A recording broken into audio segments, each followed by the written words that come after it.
절만 찾아서 합독하도록 하겠습니다. 구약성경 858면에 있습니다.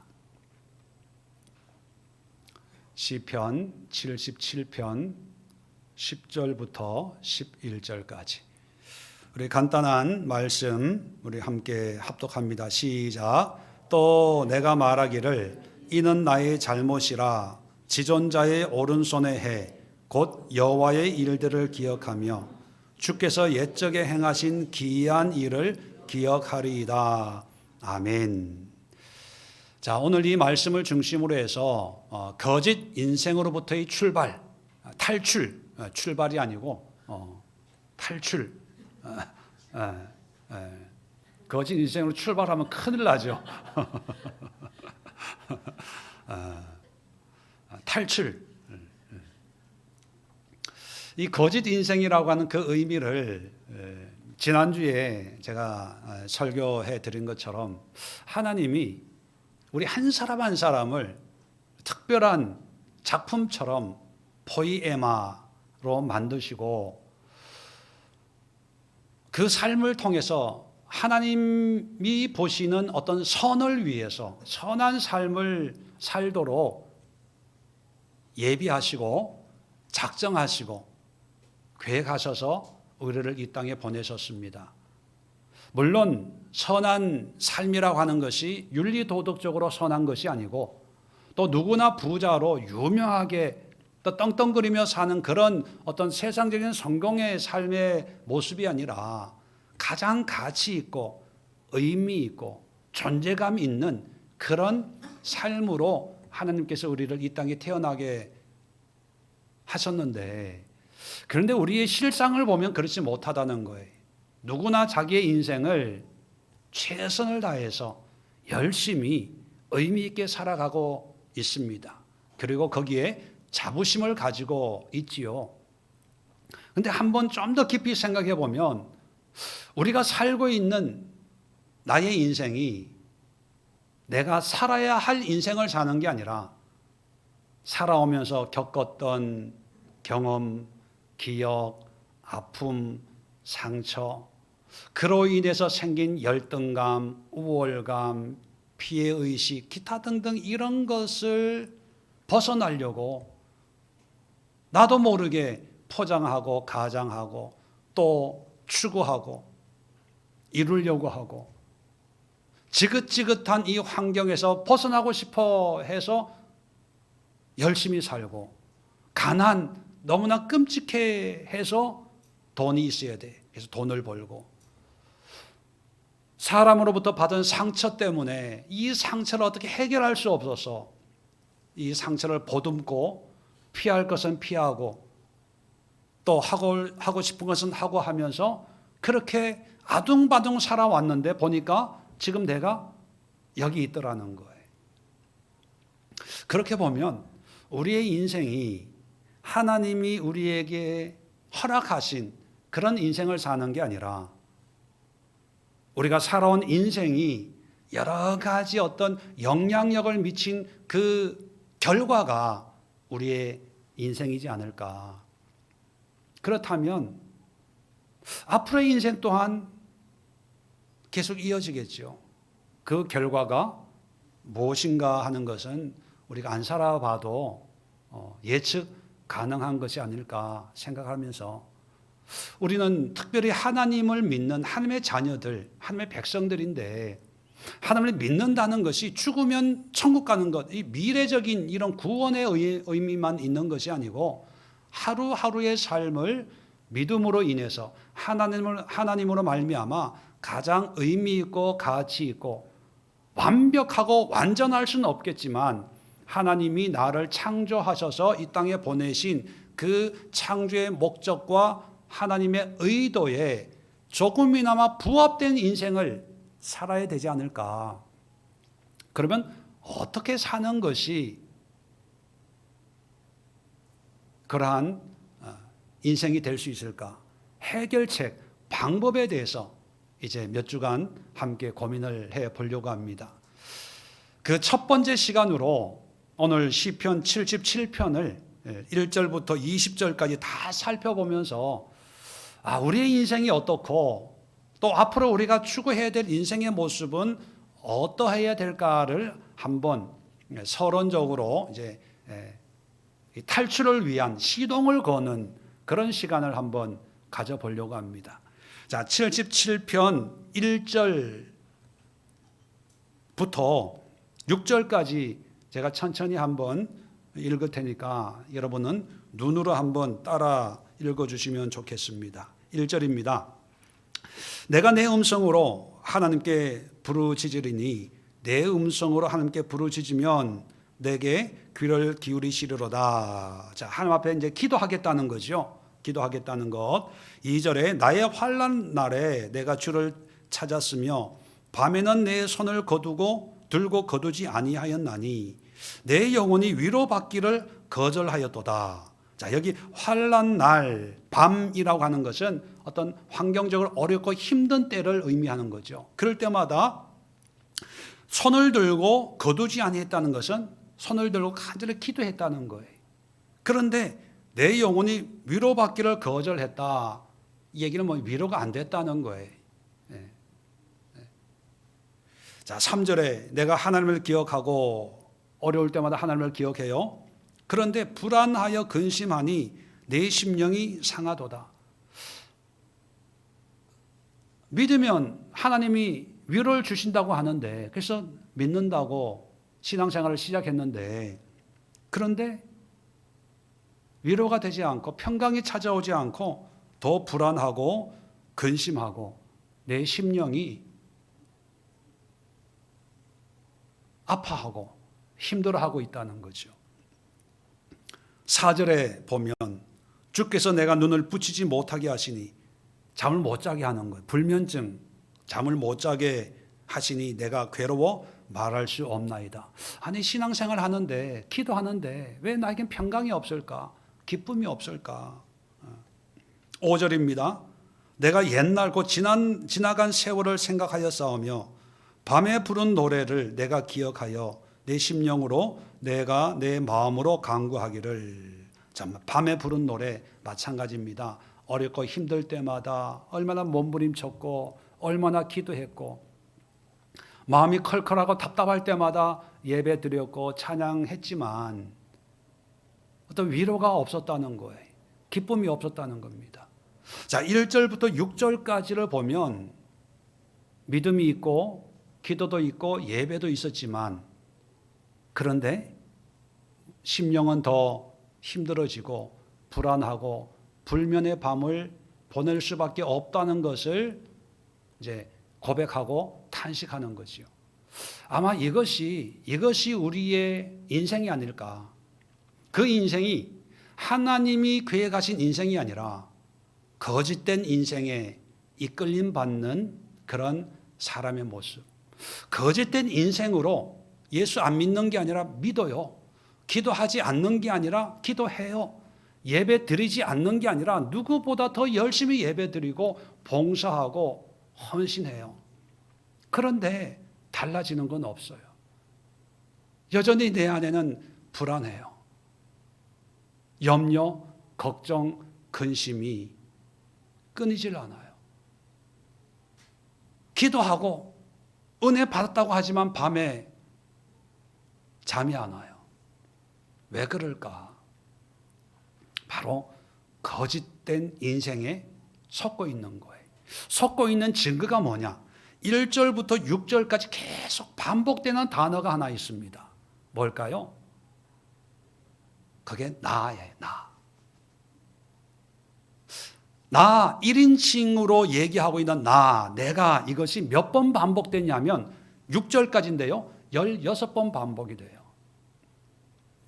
거짓된 인생은 하나님을 믿어, 기도해, 예배 드려, 힘들고 어려울 때 하나님을 의지해라고 그렇게 속삭입니다. 그런데 그 목적이 뭐냐면 다 나예요. 내 자신을 위해서, 내 자아를 위해서, 내 가정을 위해서, 내 자녀를 위해서, 내 사업을 위해서, 내 배우자를 위해서 다 자아. 이 인생은요, 거짓된 인생은 여러 가지 살아오면서 겪은 상처와 아픔과 경험과 기억들을 통해서 최종적인 목적을 나에게 맞춥니다. 가난하면 얼마나 힘든지 알아? 너 부자가 돼야 돼. 왜? 네가 편안하게 살기 위해서. 네가 건강해야 돼. 네가 잘 돼야 돼. 네가 그런 유혹을 받다 보니까 신앙생활을 해도 그 신앙의 목적이 나예요. 나를 위해서 기도하는 거예요. 나를 위해서 간구하는 거예요. 나를 위해서 예배 드리는 거예요. 그러니까 하나님이 없고 나만 있으니까 여전히 불안한 거죠. 그리고 기도한 대로 하나님이 금 나와라 뚝딱, 은 나와라 뚝딱 할 때마다 그렇게 역사하는 분이 아니니까 기도는 했는데 내가 원하는 대로 되지 않거든요. 이렇게 불안한 거죠. 내가 원하는 것이 이것이 있는데 지금 환난 날에 밤에 영적인 어둠 속에 하나님 이 문제 해결해 주세요 하는데 해결이 안 되는 거예요. 왜? 하나님의 뜻과 나의 뜻은 다르니까. 근데 내 중심으로 있으면 하나님의 뜻보다는 내가 원하는 대로 되어져야 되는데 안 되는 거거든요. 그러니까 기도하면서도 될까 안 될까? 하나님이 하실까 안 하실까? 늘 조마조마한 거예요. 그 이유는 우리가 믿음이 있고 없고를 떠나서 하나님이 나의 기도를 들으시나 안 들으시나를 떠나서 어디에 문제가 있냐면 내 중심, 자아 중심으로 살고 있는 그 인생 자체, 바로 거짓된 인생, 그 인생을 벗어나지 못하고 그 인생 속에서 기도하고 그 인생 속에서 예배하고 그 인생 속에서 하나님을 찾으려고 하니까 여전히 나에게 하나님도 만족을 주지 못하는 거예요. 그 결과가 뭐냐면 자 7절, 8절, 9절입니다. 이런 거짓된 인생에 속은 결과가 자 7절 주께서 영원히 버리실까? 다시는 은혜를 베풀지 아니하실까? 그의 인자하심은 영원히 끝났는가? 그의 약속하심도 영원히 폐하였는가? 하나님이 그가 베푸실 은혜를 잊으셨는가? 노하심으로 그가 베푸실 긍휼을 거치셨는가 하였나이다. 이게 무슨 뜻이냐 하면 내 마음대로 안 되니까 의심하는 거예요. 하나님 앞에 6가지 의문형을 얘기하고 있는데 이게 뭐냐면 거짓된 인생으로 산 결과예요. 하나님이 과연 나를 버리신 걸까? 내 기도에 응답 안 하시기로 작정하셨나? 하나님의 사랑이 이제 끝났나? 하나님이 분명히 성경에 약속했는데 그 약속이 이제 없어진 건가? 의심하는 거예요. 여러분, 그래서 거짓 인생으로 산 사람의 결과가 뭐냐면 회의예요, 회의. 정말 그럴까? 그럴 수도 있지만 아닐 수도 있잖아. 항상 퀘스천 마크. 목사님은 느낌표로 예수가 마침입니다. 믿음으로 승리합니다. 라고 선언을 하면 내 안에 거짓된 인생은 여러분 느낌표를 막대기 모양으로 있잖아요. 그 느낌표 막대기를 위를 살짝 휘면 무슨 표가 됩니까? 무슨 표가 돼요? 물음표가 돼요. 정말? 설마? 성경은 다 느낌표로 맞춰요. 하나님이 알파와 오메가시다. 시작과 처음이다. 그런데 우리는 정말? 약속대로 정말 하실까? 왜? 그런 걸 경험을 못했거든요. 경험을 못한 이유가 뭐냐면 아까도 말씀드린 것처럼 다 나의 중심, 자아 중심으로 세상을 보니까 내 뜻대로 되는 게 별로 없어요. 그러니까 모든 성경 말씀, 모든 세상사가 불확실한 거예요. 그래서 늘 부정적이 될 수가 있어요. 그래 살아봐야지 뭐, 해봐야지 뭐. 이게 거짓 인생으로 산 결과가 이런 거예요. 이게 믿음도 안 하는 거 아니에요. 신앙생활 안 하는 것도 아닌데 하긴 해요. 기도하라면 기도하고 봉사라면 봉사하고 어려울 때 하늘을 의지하십시오 하면 의지는 하지만 결국은 뭐냐면 하나님이 하신다고 생각하지 않고 될 건 될 거고 안 될 건 안 될 거고 뭐 누가 알아? 이게 회의에 빠져요. 그런데 이것을 문제 삼지 않고 다 이런 거 아니냐? 이게 인생 아니냐? 다 그렇게 사는 거 아니야? 나만 이런 게 아니라 우리 권사님을 봐도 집사님을 봐도 다 뭐 이렇게 사는 게 신앙이고 믿음이고 인생이지 뭐 이렇게 그냥 그걸 일반화시켜서 그냥 그대로 사는 사람이 있는데 이 시편 기자는요 이런 결과에 어떻게 반응하느냐 하면 중요한 게 이제 10절입니다. 자, 10절 볼까요? 또 내가 말하기를 이는 나의 잘못이라. 참 이 10절이 10절 이제 지존자의 오른손의 해는 11절에 이제 묶이는 거고요. 의미적으로는 10절은 내가 말하기를 이는 나의 잘못이라. 여기 10절입니다. 그런데 이 짧은 몇 글자 안 되지만 이것이 이 시편 기자의 인생을 바꾸는 계기로 작용을 합니다. 왜냐하면 1절부터 6절까지 자아 중심에 속으면서 산 그 인생의 결과가 7절, 8절, 9절 의심의 삶이었는데 이것을 받아들이는 게 아니라 왜 이렇게 됐을까? 무엇이 문제일까? 아마 고민을 엄청 했을 거예요. 영적으로 또 심리적으로 왜 내 인생은 이것밖에 안 될까? 왜 내가 지금 이 모양이 됐을까? 아마 엄청 몸부림을 쳤을 거예요. 아마 수년 동안 어쩌면 수십 년이 될 수도 있습니다. 그 수십 년 동안 몸부림친 결과가 바로 10절이에요. 이는 나의 잘못이다. 무슨 뜻이냐면 내가 잘못 살았다는 거예요. 이게 내 인생이 아니다. 속고 살았다. 이걸 깨닫는 거예요.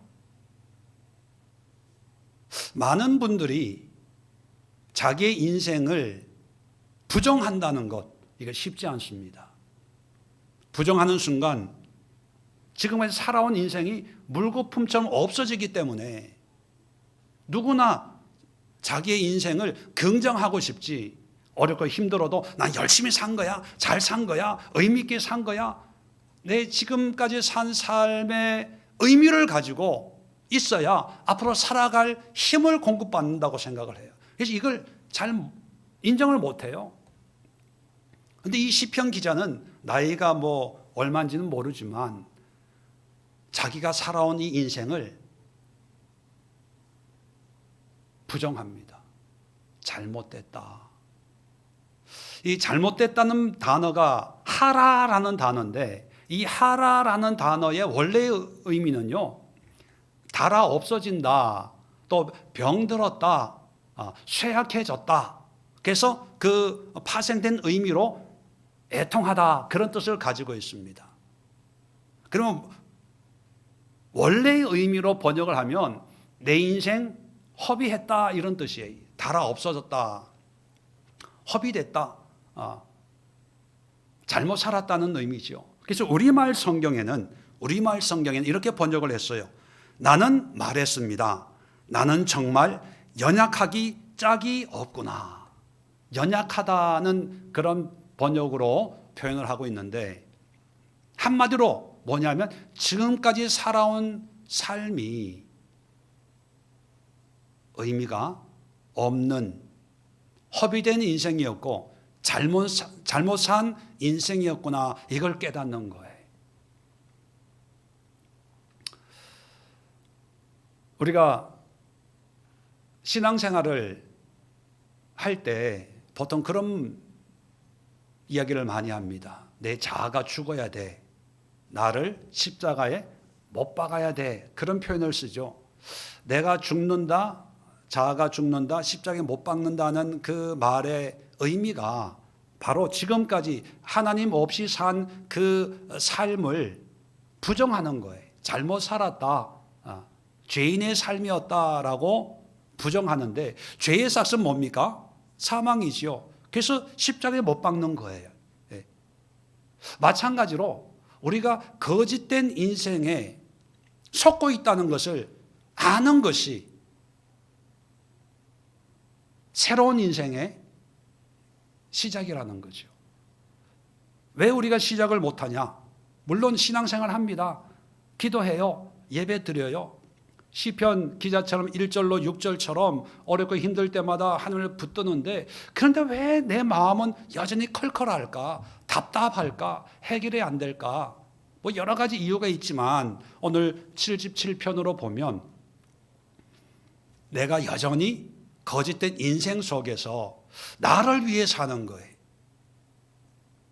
나의 필요를 추구하고 나의 욕망을 채우려고 하고 또 그걸 위해 기도하고 그걸 목표로 삼고 또는 그런 목표를 위해서 하나님을 필요로 하고, 이런 거짓된 인생의 악순환이 계속되다 보니까 내 마음은 컬컬해지는데, 근데 이것이 문제 있다라고 여기지를 못했다가 어떤 과정을 통해서 오랜 시간 몸부림치다가 나중에 깨닫는 게, 하나님이 잘못된 게 아니라 바로 내가 잘못됐구나, 이걸 깨닫는 순간 새로운 역사가 이제 일어나는데, 자 11절 볼까요?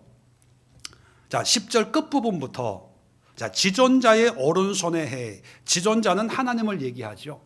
오른손이라고 하는 것은 긍정적인 하나님의 은혜, 하나님의 역사, 그런 뜻이고요.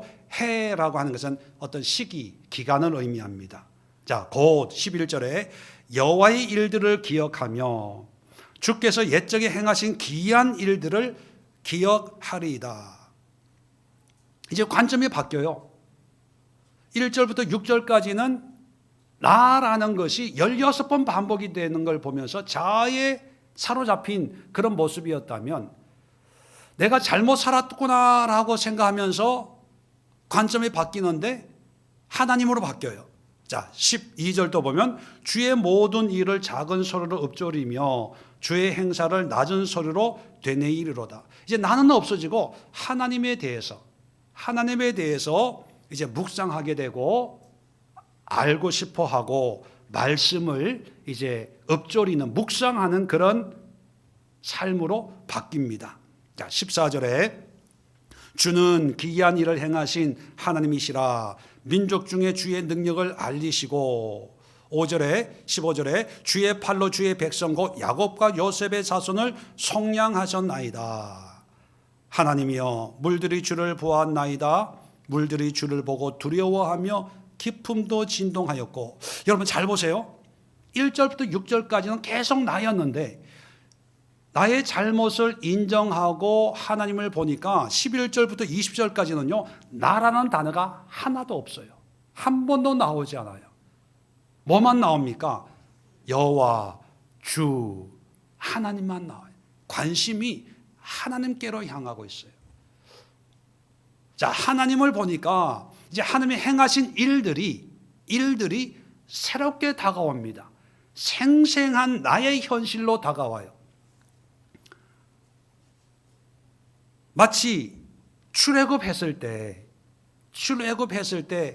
이스라엘 백성들을 애굽에서 구원, 속량해 주셨다는 것을 기억하고, 그 과거의 역사가 아니라 하나님이 지금도 역사하고 있네, 마치 생생한 현재를 보는 것처럼 자, 16절 보실래요? 하나님이여 물들이 주를 보았나이다. 물들이 주를 보고 두려워하며 기품도 진동하였고. 홍해 앞에서 절망했을 때, 그죠?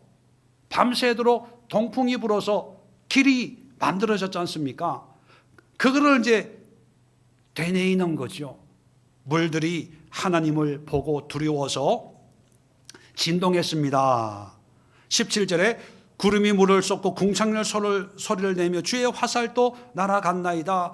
회오리 바람 중에 주의 우레소리가 있으며 번개가 세계를 비추며 땅이 흔들리고 움직였나이다. 마치 회오리 바람으로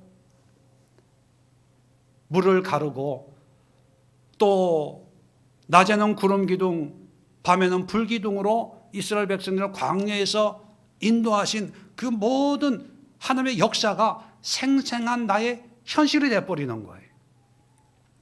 자, 19절입니다. 주의 길이 바다에 있었고 주의 곧은 길이 큰 물에 있었으나 주의 발자취를 알 수 없었나이다. 이게 무슨 뜻이냐면요, 거짓된 인생은 우리에게 뭘 말하냐면 우리의 인생길에 바다가 가로막혀 있고 또 큰 물, 뭐 대양, 뭐 강, 호수 이런 게 가로막혀 있으면 거짓된 인생은 우리에게 뭐라고 얘기하냐면 이제 여기가 끝이야. 더 갈 수 없어. 불가능해. 여기까지. 이게 전부야 라고 절망을 얘기합니다. 포기를 얘기해요. 우리 인생의 경험을 통해서. 그런데 하나님은 주의 길이 바다에 있었고 바다가 끝이 아니라 하나님의 길이 바다에도 있다는 걸 얘기하더라는 거예요. 주의 곧은 길이, 바른 길이 큰 물, 홍해나 대양같이 요단강같이, 거짓된 인생은 불가능, 포기, 끝이라고 가르치는데 하나님은 아니야. 큰 물 속에도 여호와의 곧은 길이, 시온의 대로가 있어. 이거를 말하고 있는데 그걸 몰랐다는 거예요. 깨닫지 못했다는 거예요. 왜? 거짓 인생에 속아서. 근데 하나님을 바라보고 성경을 보니까 이게 끝이 아니고 새로운 시작이네. 절망할 필요가 아니라 하나님의 역사를 기다릴 시간이네. 이거를 알 수가 있게 됐다는 거예요.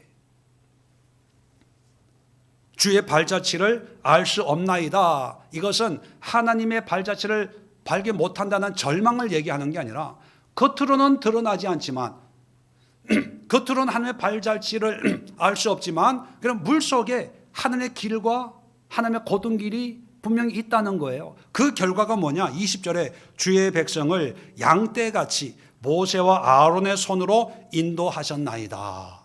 결국은 하나님이 인도하시는구나. 이걸 깨닫는 거예요.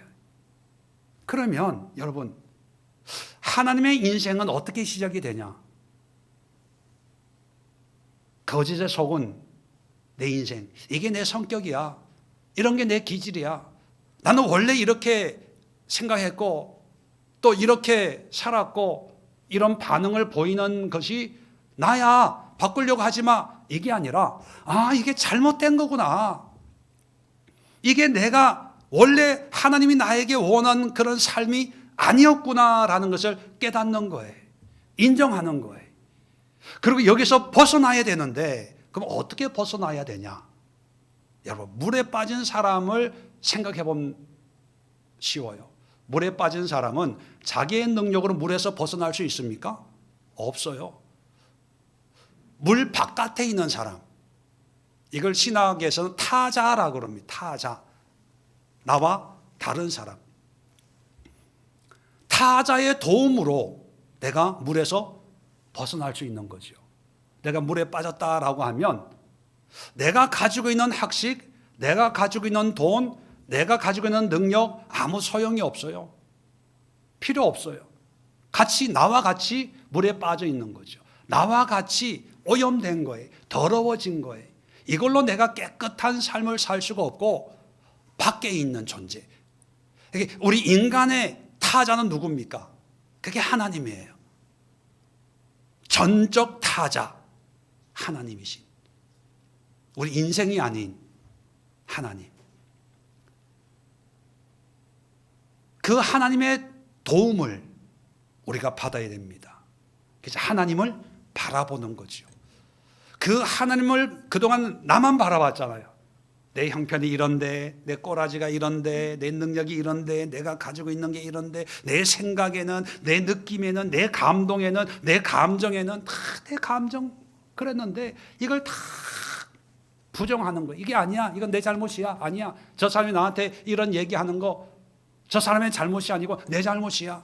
저 사람이 나한테 이렇게 대하는 거 저 사람 쏘가지가 못돼서 그런 게 아니라 이게 내 잘못이야. 다 내가 부정하는 거예요. 그리고 하늘을 바라봤더니만 여러분, 하나님의 역사를 보니까 달라지는 거예요. 출애굽의 역사가 과거에 있었던 이스라엘의 역사가 아니라 그 역사를 행하셨던 하나님이 지금 내 인생에도 역사하고 있는 것처럼 생생하게 보여주면서 과거 내 인생에 보지 못했던 그런 하나님의 길이 보이는 거예요.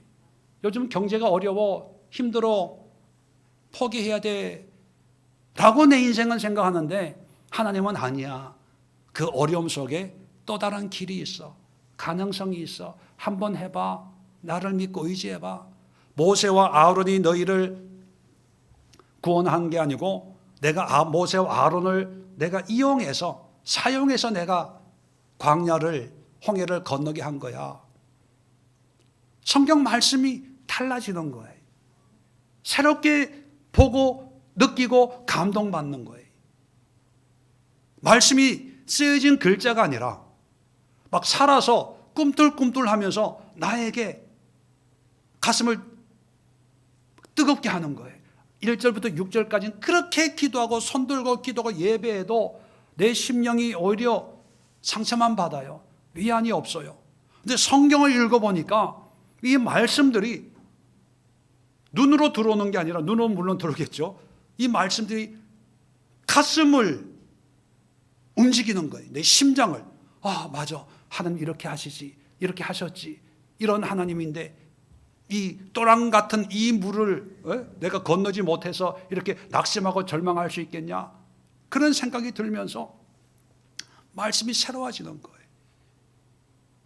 그래서 이제는 1절부터 6절까지의 어떤 그런 우울하고 끈적끈적하고 무거운 그런 인생의 분위기가 아니고 7절부터 9절까지 의문형의 정말 그럴까? 할까?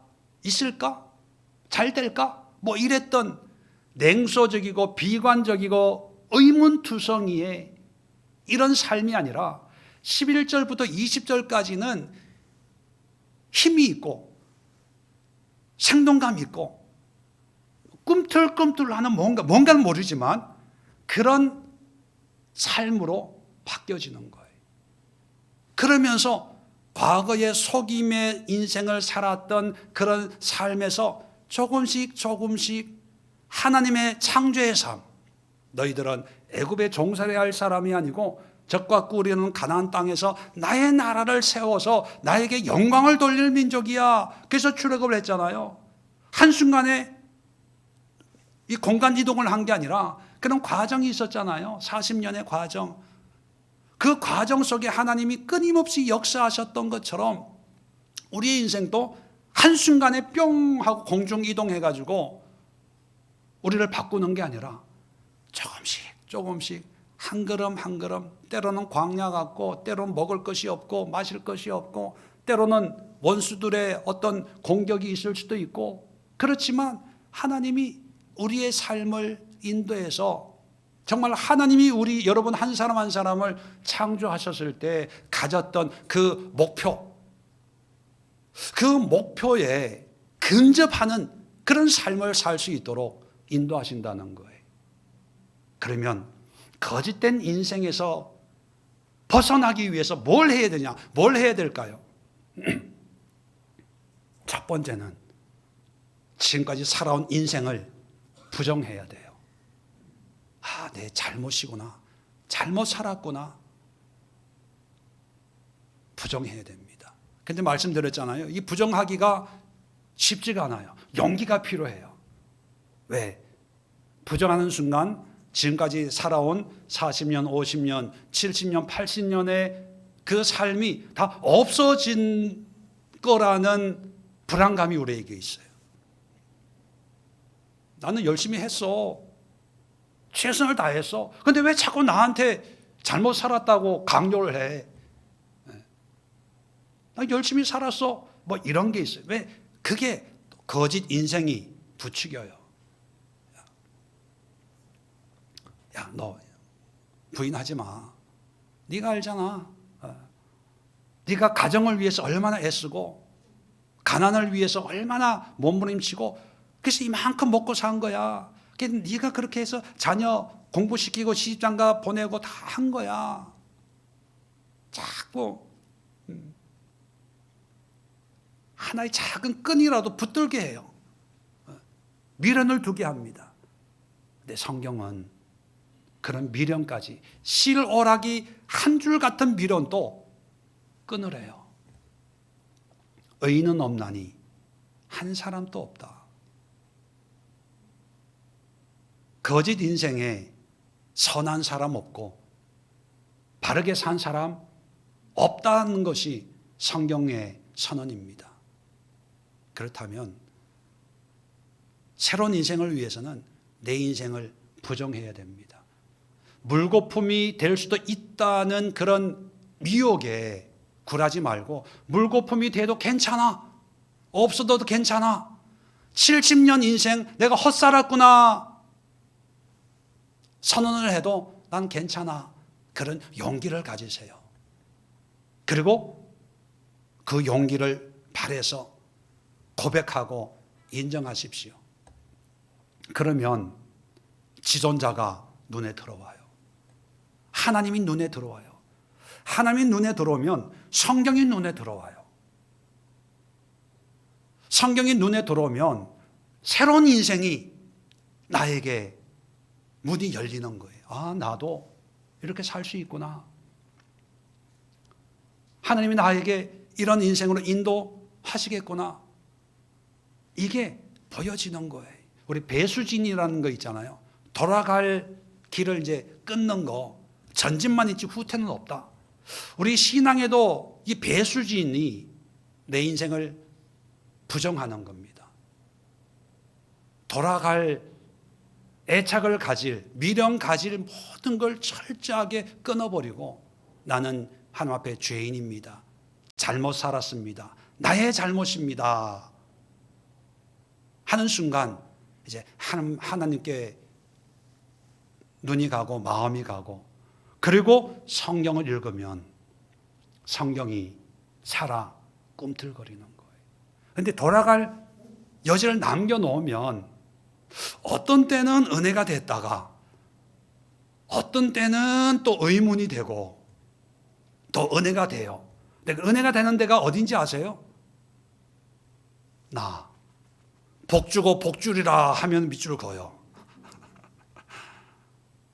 근데 사실 말씀대로 안 되거든요. 그러면 의문을 갖다 붙여요. 이게 반복이 돼요.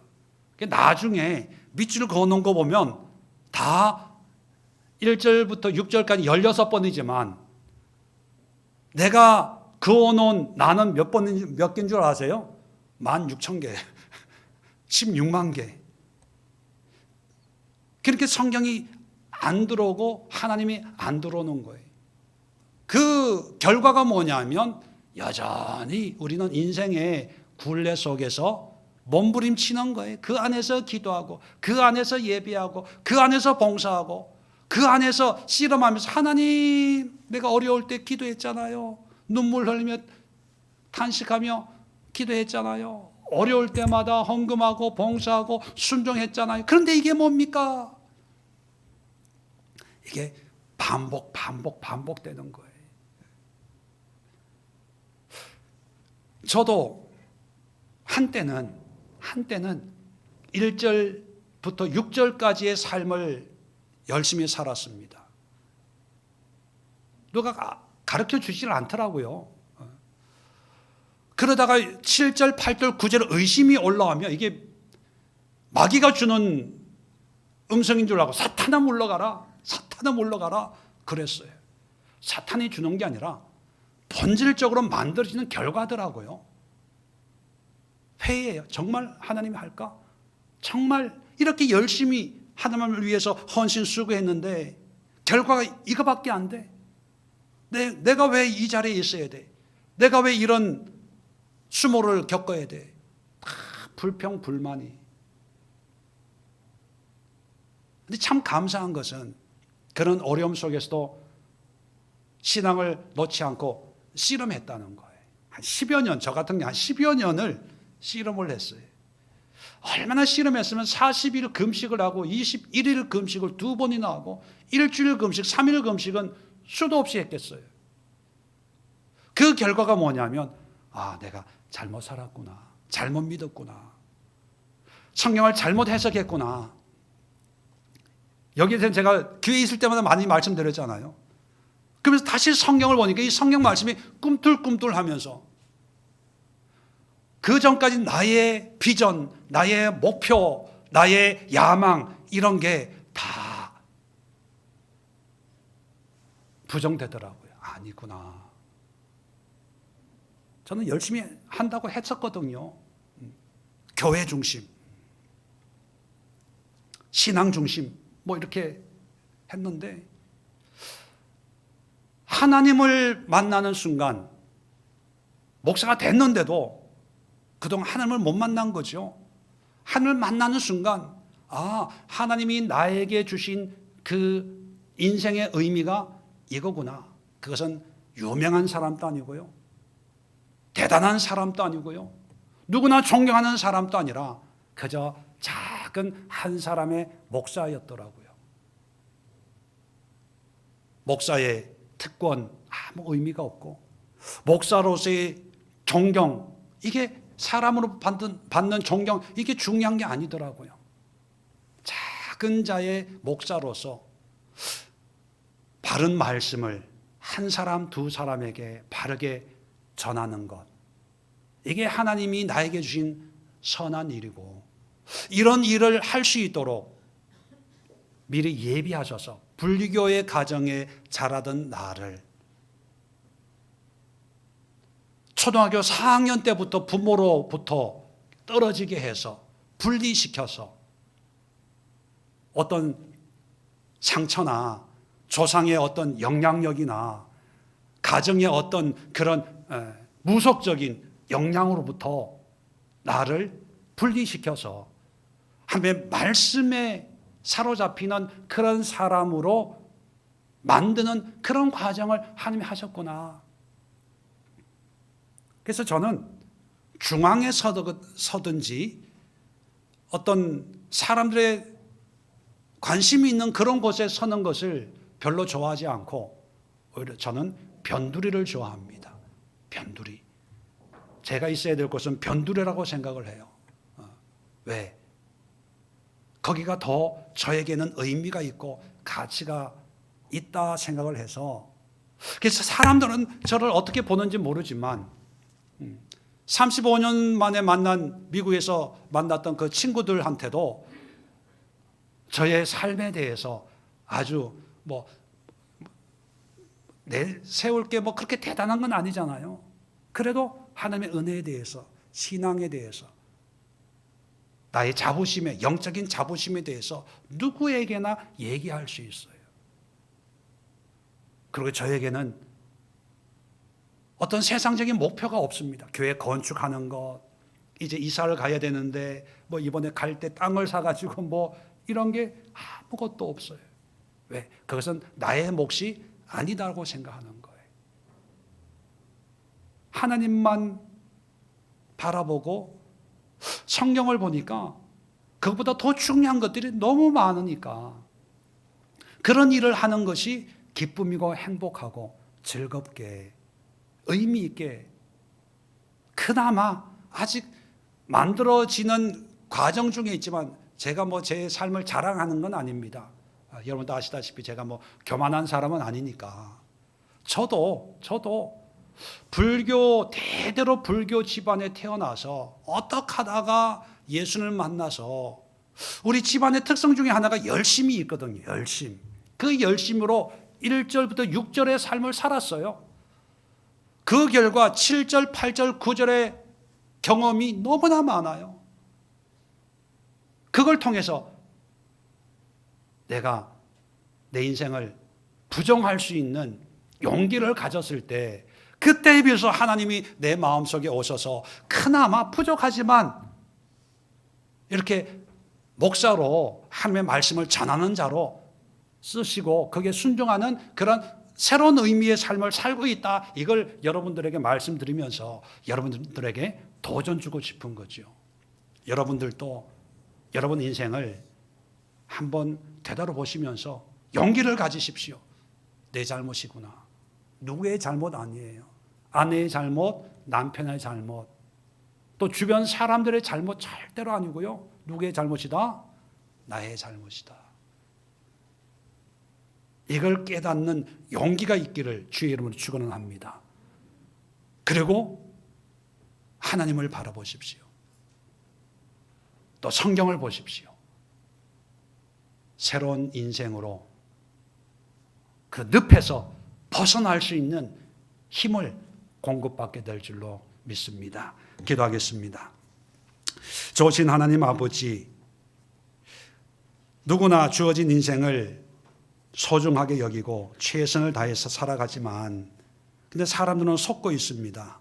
그 인생이 내가 살아야 할 인생이 아니라 살도록 무언가의 이끌림을 받고 떠밀림을 받아서 환경과 상황 속에 적응하면서 살아온 그 인생의 속임이었다는 것을 깨닫지 못하고 그런 인생 속에서 기도하고 인생 속에서 신앙생활하고 인생 속에서 하나님을 찾지만 결국은 회의 의심밖에 되지 않는다고 시편 기자는 우리에게 알려주고 있습니다.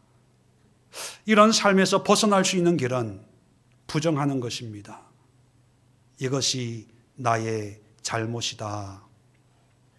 잘못된 인생인 것을 고백하고 바른 인생을 위해서 다시 하나님을 바라볼 때 그리고 성경을 볼 때 말씀이 성령님께서 하나님이 이끄시는 창조의 원래의 의도에 부합되는 삶이 시작되는 줄로 믿습니다.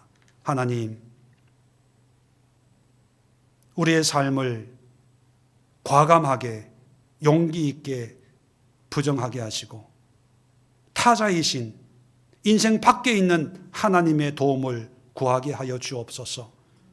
그리고 그 하나님을 바라보고 그 하나님이 어떤 일을 행하신 분인지를 말씀을 통해서 묵상할 때 이 말씀이 기록된 말씀만으로 끝나는 것이 아니라 살아 움직이는 능력의 말씀으로 현실로 다가와서 현실 속에 홍해를 건너게 하시고 광야를 걷게 하시고 요단을 건너게 하시고 여리고성을 무너뜨리며 하나님의 나라를 세워나가는 우리의 현실